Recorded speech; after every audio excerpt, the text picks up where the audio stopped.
یہ تو میرا مختصر سا مضمون تھا جو اخبار میں شائع ہوا. اخبار والے اس سے زیادہ تفصیلی مضمون جو ہے وہ بھی نہیں کرتے، مگر میں آپ سے بعض ایسے کرامتوں کے واقعات بھی آپ کو سنانا چاہتا ہوں جس سے جو ہے ایمان کو تقویت حاصل ہوتی ہے.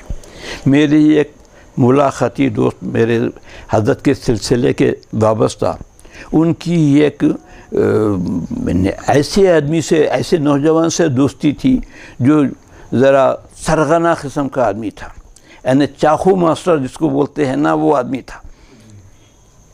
آپ اندازہ لگائیے کہ وہ کیسا چاقو ماسٹر ہوگا کہ انٹرمیڈیٹ کا امتحان دیا تو اپنا چاقو نکال کے میز کے اوپر لگا دیا اور اس کے بعد جو ہے کھڑے رہ کر بولا ذرا پانی پی لو.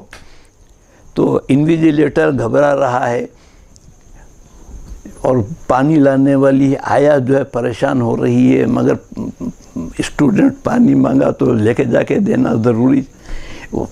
عورت پانی لے کر آئی تو جیب میں سے نکال کر 5 روپے، بہت پرانی بات ہے، تقریباً 30-40 سال پرانی بات ہے، بلکہ 40 سال ہو رہے ہوں گے، 40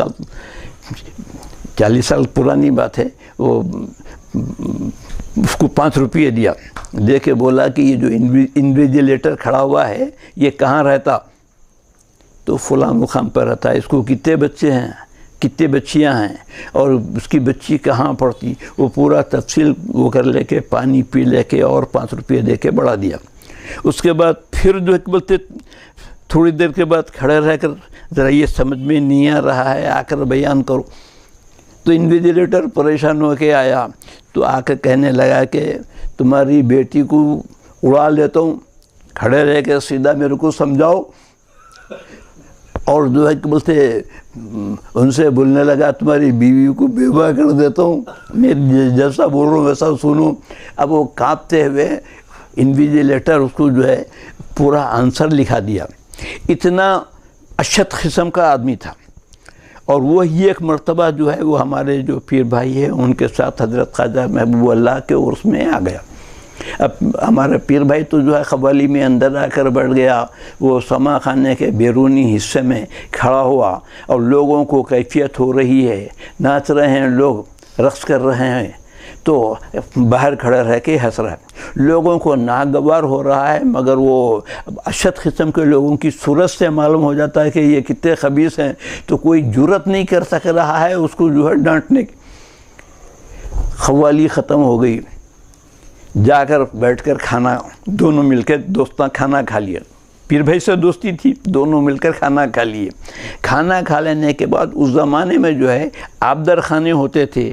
تو حضرت چھوٹے صاحب قبلہ کی دیوڑی ہے، وہ دیوڑی کے باہر روڈ کے اوپر شامیہ، ویسے کئی آبدار خانے لگتے تھے مگر ایک چھوٹے سر کے شامیانے میں روڈ کے اوپر لگائے تھے چھوٹا سا شامیانہ.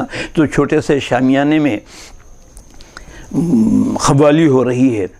تو وہاں ہمارے ایک چچیرے بھائی قوال گا رہا ہے، 15-20 آدمی بیٹھے ہوئے ہیں. وہ ہمارے ایک چچیرے بھائی جو حضرت یحییٰ سرکار کے پوترے ہی ہوتے تھے، وہ ان کو کیفیت آئی، انہوں ناچنا شروع کرے. تو یہ جو ہے پہلوان ڈیرے کے باہر کھڑا رہ کر پھر ہنسنے لگا. تو ان کو عالم کیف میں، اب میاں کی محبت میں ناچ رہے تھے. اب دنیا کچھ بھی بولے میں تو میرے میاں کی محبت میں ناچوں گا. تو وہ ناچتے وہ گنڈے کے اوپر نظر پڑی.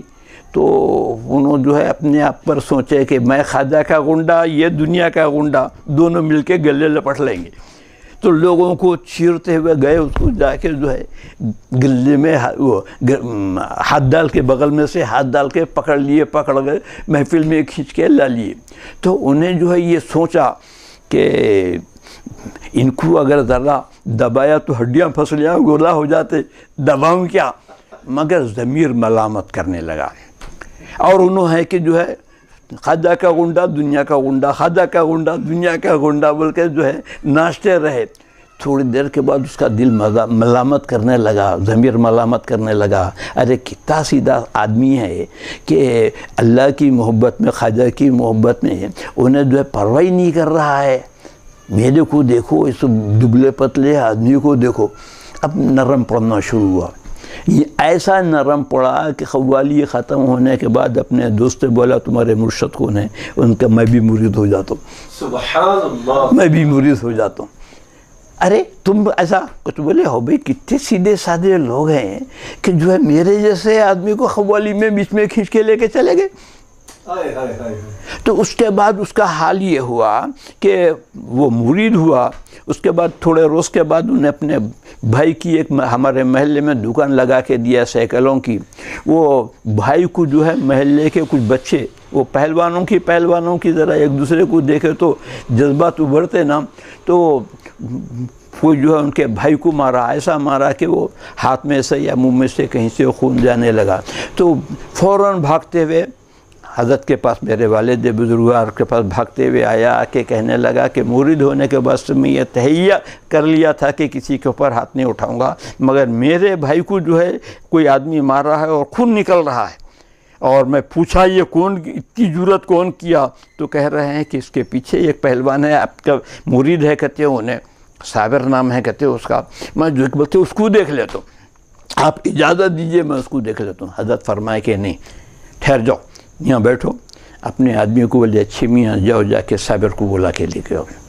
تو صابر صاحب آئے, اجی کیا ہے یہ, ان کے بھائی کو کوئی مارے؟ کہتے ہیں کون ہے, میں واقف نہیں ہوں. کہتے وہ فلاں ہیں اور جو ایک بولتے آپ کے سرپرستی میں پلتا ہے. کہتے ہو نہیں؟ کہتے نہیں ایسا نہیں. تو حضرت فرمائے جاؤ دونوں گلے ملو, آئندہ سے کوئی ایک دوسرے کے پر نہیں, آئندہ سے کوئی ایسا لڑائی نہیں ہو. جی اچھا. تو اتنا نرم پڑ گئے. تو اتنا نرم پڑ گئے کہ تو ان کو اتنا نرم کیا کون؟ خانخواہ کو, قوالی کو برا کہنے والے. قوالی سے کتنا جو کہ بولتے کیسا آدمی کیسا بن کر نکلا, سبحان اللہ, کیسا آدمی کیسا بن کے نکلا. تو ان کا جذبہ عقیدت جو اپنے پیروں سے لپٹا ہوا تھا, وہ جذبہ عقیدت دوسرے گنڈوں میں جا کے گنڈوں کو بھی جو نیک بنا ڈالا. کیا بات. اور ایسی باتوں کو, کرامتوں کو اگر جو ہے چھپا دیا جائے, کرامتوں کو چھپا دیا جائے تو یہ کرامت کے پیچھے ہے کون؟ وہ جو صاحب جو میرے چچیرے بھائی میرے سے بھی عمر میں چھوٹے تھے, انتقال ہو گیا ان کا, مگر میرے سے بھی عمر میں چھوٹے تھے. تو ان کی کرامت نہیں ہے بلکہ فیضان خواجہ ہے, انوار الہی جو خواجہ سرکار کے آستانے پہ برس رہے ہیں, جو ان کی خواجہ سرکار کی عظمت کو بڑھانے کی کوشش کر رہے ہیں, وہ انوار الہی کے کھیل ہیں. ہم کرامتوں کو اگر روکنے کی کوشش کریں گے اور پروردگار کرامتیں ظاہر کر کے لوگوں کو ان سے مربوط کرنے کی کوشش کر رہے ہیں, اور ہم کرامتوں کو چھپانے کی کوشش کر رہے ہیں, تو ہم پروردگار کے منشے کی رکاوٹ کر رہے ہیں. اللہ اکبر. یہ گناہ ہے, بے شک یہ گناہ ہے. تو اپنے بزرگوں کے نام سے کرامتیں گھڑ کے بیان کرنا وہ بھی گناہ ہے, اور حقیقت میں جو کرامتیں ظاہر ہو رہی ہیں ان کو چھپانا بھی گناہ ہے. سبحان اللہ. ان کو چھپانا بھی گناہ ہے. بے شک. تو میں خواہش کرتا ہوں کہ ایسی چیزوں کو جو ہے عام کرنے کی ضرورت ہے. آج کل جو ہے ہر آدمی وہ ریاضت عبادت اچھے اقوال بیان کر رہے ہیں, ریاضت عبادت بیان کر رہے ہیں. تو قرآن اتنا پڑھتے تھے, وہ فلاں ایسا کرتے تھے. ارے یہ سب باتیں ایسی ہیں کہ سنی لوگ بھی کر رہے ہیں, سلفی لوگ بھی کر رہے ہیں, وہابی بھی کر رہے ہیں, گستاخ بھی کر رہے ہیں. اس سے جو ہے بزرگوں سے وابستگی نہیں ہوتی. وابستگی محیر العقول چیزوں سے ہوتی ہے کہ وہ یہ چیزیں جو ہے وہابیوں کے پاس نہیں ملیں گی, ایسی کرامت کہیں وہابی کے پاس نہیں ملے گی. تو بزرگان دین کے پاس جو کرامتیں ہوتی ہیں ان کرامتوں کو چھپانے کی کوشش نہ کریں, بلکہ ان سے جو ہے اظہار کر کے لوگوں کو ان سے مربوط کرنے کی کوشش کریں. منشأ خدا بندی ہے یہ. سبحان. اب